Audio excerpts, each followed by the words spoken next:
എല്ലാവർക്കും നമസ്കാരം. പെസഹ പാൽ തയ്യാറാക്കുന്ന എങ്ങനെയെന്ന് നോക്കിയിട്ട് വരാം. അപ്പോൾ ഇത് ഞാൻ ട്രഡീഷണലായിട്ടല്ല ചെയ്യുന്നത്.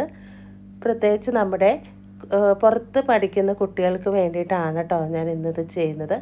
അവർക്ക് തേങ്ങയും തേങ്ങാപ്പാലും ഒക്കെ പിഴിഞ്ഞെടുക്കാനൊന്നും കിട്ടാൻ ചാൻസ് ഇല്ല. തേങ്ങാപ്പൊടിയോ അല്ലെങ്കിൽ ടിന്നിൽ വരുന്ന പാലൊക്കെ വെച്ചിട്ട് ചെയ്ത് കാണിക്കണമെന്ന് കുറേ പേര് പറഞ്ഞു. അപ്പോൾ അതുകൊണ്ട് ഞാനൊന്ന് പരീക്ഷിച്ച് നോക്കിയതാണ്.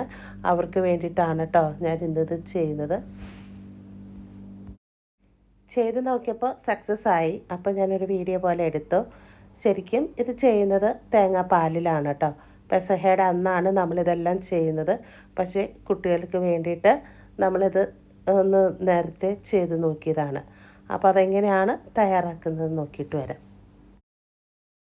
ഇപ്പോൾ ഞാൻ മാഗിയുടെ കോക്കനട്ട് മിൽക്ക് പൗഡറാണ് കേട്ടോ എടുത്തിരിക്കുന്നത്. മാഗിയുടെ തന്നെ വേണമെന്നില്ല, ഏത് കോക്കനട്ട് മിൽക്ക് പൗഡർ വേണമെങ്കിലും നമുക്കിതിന് വേണ്ടിയിട്ട് യൂസ് ചെയ്യാം.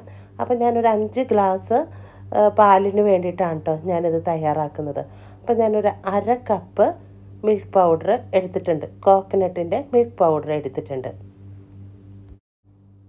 ഇനിയിപ്പോൾ ഇതിലേക്ക് ഒരു 5 ഗ്ലാസ് ലൈറ്റ് ചൂടുവെള്ളം ഒഴിച്ചിട്ട് നന്നായിട്ടൊന്ന് കലക്കിയെടുക്കാം. ലൈറ്റ് ചൂടുവെള്ളം തന്നെ വേണം കേട്ടോ, അല്ലെങ്കിൽ സാധാ വെള്ളത്തിൽ കലക്കിയിട്ടുണ്ടെങ്കിൽ ഇങ്ങനെ പിരിഞ്ഞ പോലെ ഇരിക്കും. അപ്പോൾ ലൈറ്റ് ചൂടുവെള്ളം ആണെങ്കിൽ നന്നായിട്ട് കലക്കിയെടുക്കാൻ പറ്റും. ഇനി 1/4 കപ്പ് വറുത്ത അരിപ്പൊടി ഉണ്ടല്ലോ, അതാണ് കേട്ടോ ഇട്ട് കൊടുക്കുന്നത്. അത് ഇട്ട് കൊടുത്തിട്ട് നമ്മൾ കലക്കി വെച്ചിരിക്കുന്ന ആ പാലുണ്ടല്ലോ അത് ഇതിലൊഴിച്ചിട്ട് നന്നായിട്ടൊന്ന് മിക്സാക്കി കൊടുക്കാം. ഒട്ടും കട്ടകളില്ലാതെ ആദ്യം തന്നെ നമുക്കിതൊന്ന് കുറേശ്ശെ ഒഴിച്ചിട്ടൊന്ന് മിക്സാക്കാം. എന്നിട്ട് മൊത്തത്തിൽ നമ്മളിതിലേക്ക് ഒഴിച്ച് കൊടുക്കുകയാണ് ചെയ്യുന്നത്. ഇനിയിപ്പോൾ നന്നായിട്ട് മൊത്തത്തിൽ യോജിപ്പിച്ച് കൊടുത്തിട്ടുണ്ട്.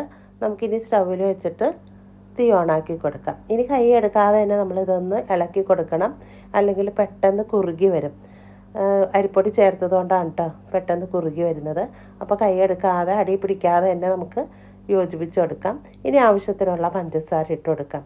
ഇപ്പോൾ പഞ്ചസാര ആവശ്യമില്ലാത്തവർക്ക് ശർക്കര ഉണ്ടല്ലോ അത് ഉരുക്കിയിട്ട് ആ പാനി ചേർത്ത് കൊടുക്കാം. ചിലയിടത്തൊക്കെ ശർക്കര പാനിയിലാണ് കേട്ടോ പാല് തയ്യാറാക്കുന്നത്. ഞാൻ എപ്പോഴും ഇതേ രീതിയിലാണ്, വെളുത്ത പാലാണ് കേട്ടോ നമുക്ക് താല്പര്യം. അപ്പോൾ അതുകൊണ്ട് ഈ ഒരു രീതിയിലാണ് ഞാൻ തയ്യാറാക്കുന്നത്. ഇനി എന്നിട്ട് നമ്മളുടെ തേങ്ങാപ്പൊടി തന്നെ എടുക്കുക. ഒരു 1/4 കപ്പ് വെള്ളത്തിൽ 2 വലിയ സ്പൂണ് കലക്കിയിട്ട് തലപ്പാലിന് പകരം നമ്മൾ ഒഴിക്കുമല്ലോ അതേ രീതിയിൽ ഇതിലേക്ക് ഒഴിക്കുക, നല്ലപോലെ തിളച്ച് കഴിഞ്ഞിട്ട്. അപ്പോൾ അതും കൂടി ഒഴിച്ച് കൊടുത്തിട്ടുണ്ട്. പതുക്കെ തിള വന്ന് കഴിയുമ്പോൾ നമ്മൾ ഓഫാക്കി കൊടുക്കുക. അതിനിടയ്ക്ക് നമ്മൾ ഏലക്ക ചേർത്തിട്ടുണ്ട്, ഒരു 3-4 ഏലക്ക. ഇതോടൊപ്പം തന്നെ ചുക്കും കൂടി ചതച്ചിട്ടുണ്ട് കേട്ടോ. ചുക്കും കൂടി ചേർക്കണം നമുക്കിതിൽ. ചുക്കും ഏലക്കയാണ് കേട്ടോ ചതച്ച് ചേർത്തിരിക്കുന്നത്. അപ്പോൾ സിമ്പിളല്ലേ നമ്മുടെ പെസഹ പാല് തയ്യാറാക്കാനായിട്ട്. അപ്പോൾ തേങ്ങ കിട്ടിയില്ലെന്നോർത്ത് വിഷമിക്കേണ്ട ആവശ്യമില്ല. തേങ്ങ മിൽക്ക് പൗഡർ ഉണ്ടെങ്കിൽ ഇതേ രീതിയിൽ നമുക്ക് ചെയ്തെടുക്കാം. എല്ലാവർക്കും നല്ലൊരു ദിവസം ആശംസിച്ചുകൊണ്ട് പോയച്ചു വരാം.